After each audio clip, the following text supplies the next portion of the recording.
오순절 성령 강림은 기독교에서 가장 중요한 사건 중 하나로 예수 그리스도의 승천 후 약속된 성령이 제자들에게 내려온 사건을 말합니다. 이는 사도행전 2장에 기록되어 있으며 예루살렘에서 열린 유대인의 오순절, 칠칠절, 맥추절 축제 기간에 일어났습니다. 첫 번째 배경. 예수는 부활 후 40일 동안 제자들에게 나타나 하나님 나라를 가르치시고 승천하시기 전에 성령이 너희에게 임하시면 너희가 권능을 받고 예루살렘, 유대, 사마리아, 그리고 땅 끝까지 내 증인이 되리라고 약속하셨습니다. 제자들은 예루살렘에 머물며 기도하며 성령을 기다렸습니다. 두 번째, 성령 강림의 현상. 오순절 날 제자들이 모여 있을 때 갑자기 하늘에서 강렬한 바람 같은 소리가 들리고 불의 혀 같은 것이 각자 위에 임했습니다. 그들은 성령의 충만함을 받고 방언, 다른 언어로 말하기 시작했으며 이 소식을 들은 각국에서 모인 유대인들은 제자들이 자신들의 언어로 하나님의 큰 일을 말하는 것을 듣고 놀랐습니다. 세 번째, 의미와 결과. 교회의 시작. 이 사건은 성령의 권능으로 말미암은 기독교 교회의 탄생을 상징합니다. 선교의 시작. 제자들은 성령의 능력을 받고 복음을 전 세계에 전파하는 사명을 시작했습니다. 성령의 역할. 성령은 믿는 이들에게 내주시는 하나님의 현존으로 교회를 인도하고 성도를 거룩하게 하며 은사를 주어 섬기게 합니다. 네 번째, 오늘날의 적용. 오순절은 성령의 역사가 계속됨을 상기시킵니다. 현대 교회는 성령의 인도하심을 따라 사랑과 능력으로 복음을 전하며 성령의 열매 갈라디아서 5장 22절에서 23절과 은사 고린도전서 12장을 통해 세상을 변화시키는 부름을 받았습니다. 이 사건은 하나님의 구원 역사가 유대인에서 모든 민족으로 확장되는 전환점이며 삼위일체 하나님의 사역이 완전히 드러난 사건이랍니다. 오순절 성령 강림은 기독교에서 가장 중요한 사건 중 하나로 예수 그리스도의 승천 후 약속된 성령이 제자들에게 내려온 사건을 말합니다. 이는 사도행전 2장에 기록되어 있으며 예루살렘에서 열린 유대인의 오순절, 칠칠절, 맥추절 축제 기간에 일어났습니다. 첫 번째 배경. 예수는 부활 후 40일 동안 제자들에게 나타나 하나님 나라를 가르치시고 승천하시기 전에 성령이 너희에게 임하시면 너희가 권능을 받고 예루살렘, 유대, 사마리아, 그리고 땅 끝까지 내 증인이 되리라고 약속하셨습니다. 제자들은 예루살렘에 머물며 기도하며 성령을 기다렸습니다. 두 번째, 성령 강림의 현상. 오순절 날 제자들이 모여 있을 때 갑자기 하늘에서 강렬한 바람 같은 소리가 들리고 불의 혀 같은 것이 각자 위에 임했습니다. 그들은 성령의 충만함을 받고 방언, 다른 언어로 말하기 시작했으며 이 소식을 들은 각국에서 모인 유대인들은 제자들이 자신들의 언어로 하나님의 큰 일을 말하는 것을 듣고 놀랐습니다. 세 번째, 의미와 결과. 교회의 시작. 이 사건은 성령의 권능으로 말미암은 기독교 교회의 탄생을 상징합니다. 선교의 시작. 제자들은 성령의 능력을 받고 복음을 전 세계에 전파하는 사명을 시작했습니다. 성령의 역할. 성령은 믿는 이들에게 내주시는 하나님의 현존으로 교회를 인도하고 성도를 거룩하게 하며 은사를 주어 섬기게 합니다. 네 번째, 오늘날의 적용. 오순절은 성령의 역사가 계속됨을 상기시킵니다. 현대 교회는 성령의 인도하심을 따라 사랑과 능력으로 복음을 전하며 성령의 열매 갈라디아서 5장 22절에서 23절과 은사 고린도전서 12장을 통해 세상을 변화시키는 부름을 받았습니다. 이 사건은 하나님의 구원 역사가 유대인에서 모든 민족으로 확장되는 전환점이며 삼위일체 하나님의 사역이 완전히 드러난 사건이랍니다. 오순절 성령 강림은 기독교에서 가장 중요한 사건 중 하나로 예수 그리스도의 승천 후 약속된 성령이 제자들에게 내려온 사건을 말합니다. 이는 사도행전 2장에 기록되어 있으며 예루살렘에서 열린 유대인의 오순절, 칠칠절, 맥추절 축제 기간에 일어났습니다. 첫 번째 배경. 예수는 부활 후 40일 동안 제자들에게 나타나 하나님 나라를 가르치시고 승천하시기 전에 성령이 너희에게 임하시면 너희가 권능을 받고 예루살렘, 유대, 사마리아, 그리고 땅 끝까지 내 증인이 되리라고 약속하셨습니다. 제자들은 예루살렘에 머물며 기도하며 성령을 기다렸습니다. 두 번째, 성령 강림의 현상. 오순절 날 제자들이 모여 있을 때 갑자기 하늘에서 강렬한 바람 같은 소리가 들리고 불의 혀 같은 것이 각자 위에 임했습니다. 그들은 성령의 충만함을 받고 방언, 다른 언어로 말하기 시작했으며 이 소식을 들은 각국에서 모인 유대인들은 제자들이 자신들의 언어로 하나님의 큰 일을 말하는 것을 듣고 놀랐습니다. 세 번째, 의미와 결과. 교회의 시작. 이 사건은 성령의 권능으로 말미암은 기독교 교회의 탄생을 상징합니다. 선교의 시작. 제자들은 성령의 능력을 받고 복음을 전 세계에 전파하는 사명을 시작했습니다. 성령의 역할. 성령은 믿는 이들에게 내주시는 하나님의 현존으로 교회를 인도하고 성도를 거룩하게 하며 은사를 주어 섬기게 합니다. 네 번째, 오늘날의 적용. 오순절은 성령의 역사가 계속됨을 상기시킵니다.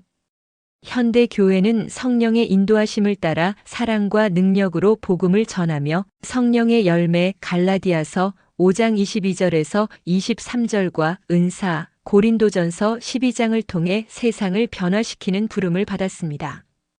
이 사건은 하나님의 구원 역사가 유대인에서 모든 민족으로 확장되는 전환점이며 삼위일체 하나님의 사역이 완전히 드러난 사건이랍니다. 오순절 성령 강림은 기독교에서 가장 중요한 사건 중 하나로 예수 그리스도의 승천 후 약속된 성령이 제자들에게 내려온 사건을 말합니다. 이는 사도행전 2장에 기록되어 있으며 예루살렘에서 열린 유대인의 오순절, 77절, 맥추절, 축제 기간에 일어났습니다. 첫 번째 배경. 예수는 부활 후 40일 동안 제자들에게 나타나 하나님 나라를 가르치시고 승천하시기 전에 성령이 너희에게 임하시면 너희가 권능을 받고 예루살렘, 유대, 사마리아, 그리고 땅 끝까지 내 증인이 되리라고 약속하셨습니다. 제자들은 예루살렘에 머물며 기도하며 성령을 기다렸습니다. 두 번째, 성령 강림의 현상. 오순절 날 제자들이 모여 있을 때 갑자기 하늘에서 강렬한 바람 같은 소리가 들리고 불의 혀 같은 것이 각자 위에 임했습니다. 그들은 성령의 충만함을 받고 방언, 다른 언어로 말하기 시작했으며 이 소식을 들은 각국에서 모인 유대인들은 제자들이 자신들의 언어로 하나님의 큰 일을 말하는 것을 듣고 놀랐습니다. 세 번째, 의미와 결과.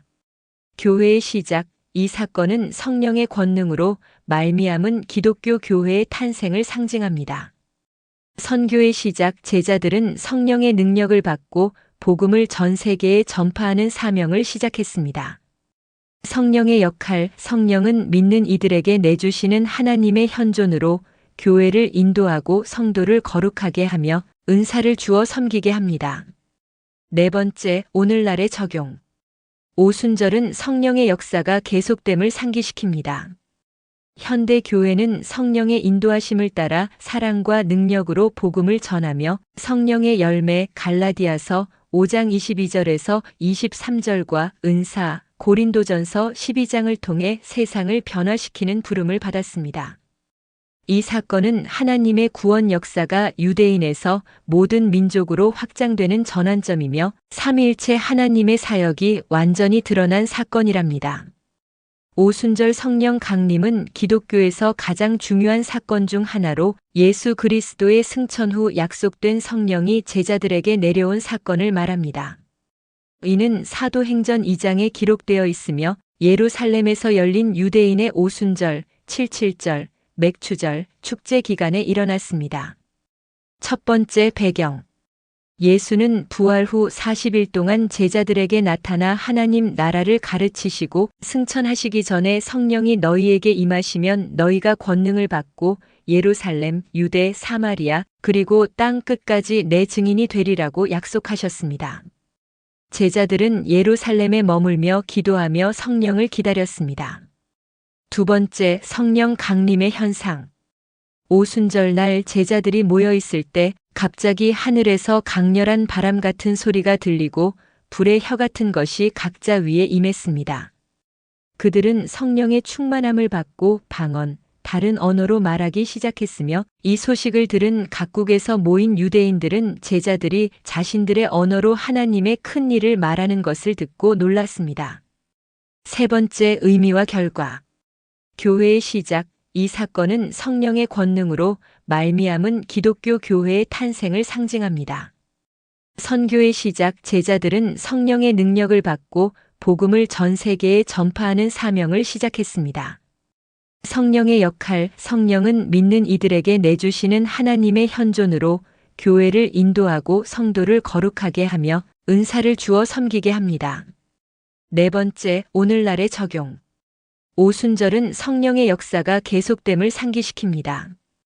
현대 교회는 성령의 인도하심을 따라 사랑과 능력으로 복음을 전하며 성령의 열매 갈라디아서 5장 22절에서 23절과 은사 고린도전서 12장을 통해 세상을 변화시키는 부름을 받았습니다. 이 사건은 하나님의 구원 역사가 유대인에서 모든 민족으로 확장되는 전환점이며 삼위일체 하나님의 사역이 완전히 드러난 사건이랍니다. 오순절 성령 강림은 기독교에서 가장 중요한 사건 중 하나로 예수 그리스도의 승천 후 약속된 성령이 제자들에게 내려온 사건을 말합니다. 이는 사도행전 2장에 기록되어 있으며 예루살렘에서 열린 유대인의 오순절, 77절, 맥추절, 축제 기간에 일어났습니다. 첫 번째 배경. 예수는 부활 후 40일 동안 제자들에게 나타나 하나님 나라를 가르치시고 승천하시기 전에 성령이 너희에게 임하시면 너희가 권능을 받고 예루살렘, 유대, 사마리아, 그리고 땅 끝까지 내 증인이 되리라고 약속하셨습니다. 제자들은 예루살렘에 머물며 기도하며 성령을 기다렸습니다. 두 번째, 성령 강림의 현상. 오순절 날 제자들이 모여 있을 때 갑자기 하늘에서 강렬한 바람 같은 소리가 들리고 불의 혀 같은 것이 각자 위에 임했습니다. 그들은 성령의 충만함을 받고 방언, 다른 언어로 말하기 시작했으며 이 소식을 들은 각국에서 모인 유대인들은 제자들이 자신들의 언어로 하나님의 큰 일을 말하는 것을 듣고 놀랐습니다. 세 번째, 의미와 결과. 교회의 시작. 이 사건은 성령의 권능으로 말미암은 기독교 교회의 탄생을 상징합니다. 선교의 시작. 제자들은 성령의 능력을 받고 복음을 전 세계에 전파하는 사명을 시작했습니다. 성령의 역할. 성령은 믿는 이들에게 내주시는 하나님의 현존으로 교회를 인도하고 성도를 거룩하게 하며 은사를 주어 섬기게 합니다. 네 번째, 오늘날의 적용. 오순절은 성령의 역사가 계속됨을 상기시킵니다.